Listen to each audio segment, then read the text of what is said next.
They agitated and led in demonstrations against neighboring countries and the United States.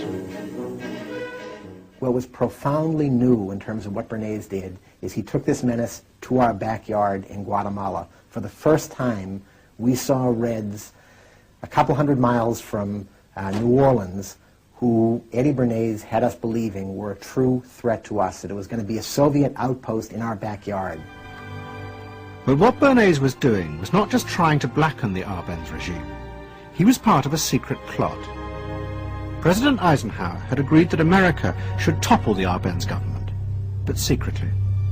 The CIA were instructed to organize a coup.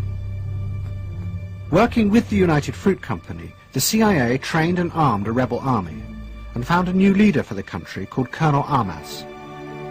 The CIA agent in charge was Howard Hunt, later one of the Watergate burglars. What we wanted to do was have a terror campaign to terrify Arbenz particularly, terrify his troops, much as the German Stuka bombers terrified the population of Holland, Belgium, and Poland at the onset of World War II, and just rendered everybody paralyzed.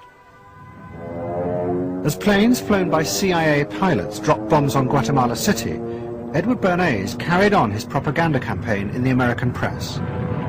He was preparing the American population to see this as the liberation of Guatemala by freedom fighters for democracy. He totally understood that the coup would happen when the public and the press, when conditions in the public and the press allowed for a coup to happen, and he created those conditions. He was totally savvy in terms of just what he was helping create there in terms of this overthrow. But ultimately he was reshaping reality, reshaping public opinion in a way that's undemocratic and manipulative.